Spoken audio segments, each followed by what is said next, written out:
you. I'm Michael B. Jordan. And I'm Michael Jackson. We know what you're thinking. Two Michaels on one stage? Now that's a thriller. And one of us can moonwalk.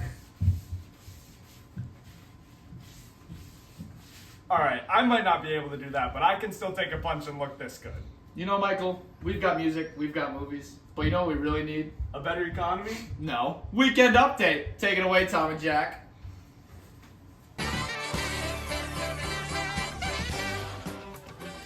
Good evening, everybody, and welcome to Weekend Update. I'm Thomas Klimek. And I'm Jack Howell. Tonight we have a very exciting episode for you. The topic, economics. Our first guest, President of the United States, Donald J. Trump. Give me a stop. What's up, nerds? So, Mr. Trump, I see you're not really following the formal dress that your co-hosts are following here. Well, look, I don't have to. I just got back from the golfing range. And you know what I did in 18 holes? 18 hole-in-ones, believe it or not. I find that a little I'm hard not to done talking. Nerd. So, you say that you want to bring back American big industry, as in the 1920s, bring factories and manufacturers back to the United States. How would the supply and demand work as far as getting the resources here to build the factories and the demand of the goods? Well, look, it ties back to what I just said with China. They use child labor. We're going to use elf labor. I've been in close contact with Santa Claus. He's a great guy. You should see his beard. It's so huge. Just like how our factories are going to be so huge. Yeah, next question. Alright. So, Mr. Trump, in industries like tech, airlines, and pharmaceuticals, a small number of powerful companies dominate the market, creating what many call oligopolies. Do you believe these concentrations of power are good for American innovation and consumers, or would you take steps to increase competition? I don't know, but I'm checking my Bitcoin right now. It's doing so well. Repeat the question, I'm sorry. Oligopolies. Should they be broken down in some way to make the markets more competitive, or? I'm sorry, I'm looking up what it means right now on my phone.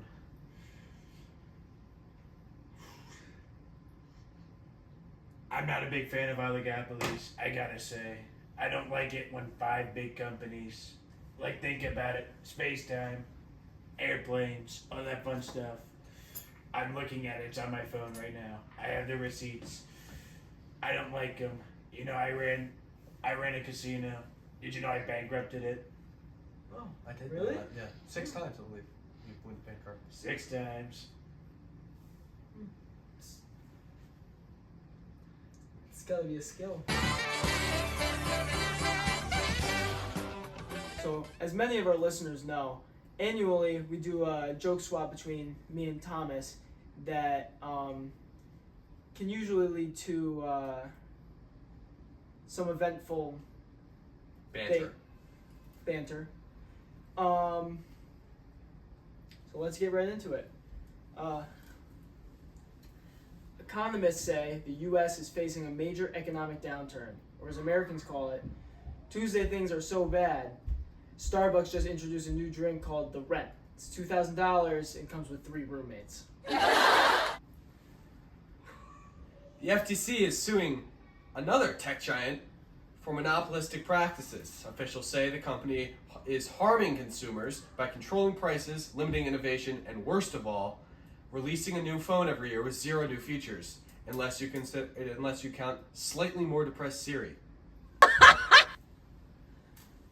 Experts are warning about the rise of corporate monopolies in America. In fact, the only thing with more control over the U.S. economy than Amazon is anxiety, and that ship's even slower. In a monopolistic market, firms are price makers, kind of like Starbucks, where they charge $8 for a drink that's 90% foam, 5% milk, and 5% of the tears of your barista. Thanks to supply chain issues and rising demand, prices are skyrocketing. It's gotten so bad, economists are now explaining inflation with the phrase, because screw you, that's why. I like that one. I like that one too. Monopolistic competition is when many firms sell similar but slightly different products, like toothpaste. Or as my ex-girlfriend calls it, choosing between 5 types of men who all peaked in AP Micro. Why did the monopoly hire children to run the factory? Because who better to play operation than someone with tiny hands and 0 workers' rights? Textbooks say monopolies are inefficient and lead to deadweight loss, which is also how my mom describes my college degree in economics. I tried to buy a phone during the trade war, but supply ghosted me and demand left me on red. Turns out even economics has commitment issues during a tariff tantrum. In other news, gas prices went up again last week, proving that demand is still strong. Also proving my cousin will sell you a gallon out of his trunk for half price. And yes, he takes Venmo and jewelry. Well, if that doesn't inspire confidence, I don't know what will. Recently, the Federal Reserve has announced it's keeping interest rates high to combat inflation, which means the only thing going down faster than the economy is a crypto bro's Tinder matches once he says, "I still believe in Dogecoin." A new study says that nearly 60% of Americans are living paycheck to paycheck. Meanwhile, billionaires are buying mega yachts with helipads. Or as Elon Musk puts it, my version of public transit for the poor. An economist on TikTok said dating is like a supply and demand curve, which makes sense. I've been inelastic for years, and no matter what, I'm still not getting any. No matter how many times you tell it, I still think it's pretty good.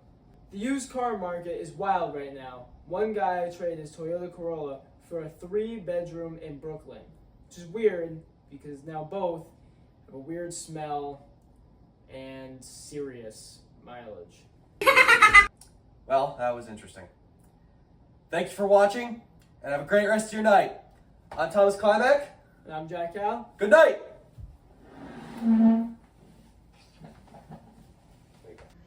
Like, what is the point here? Like, what are we doing?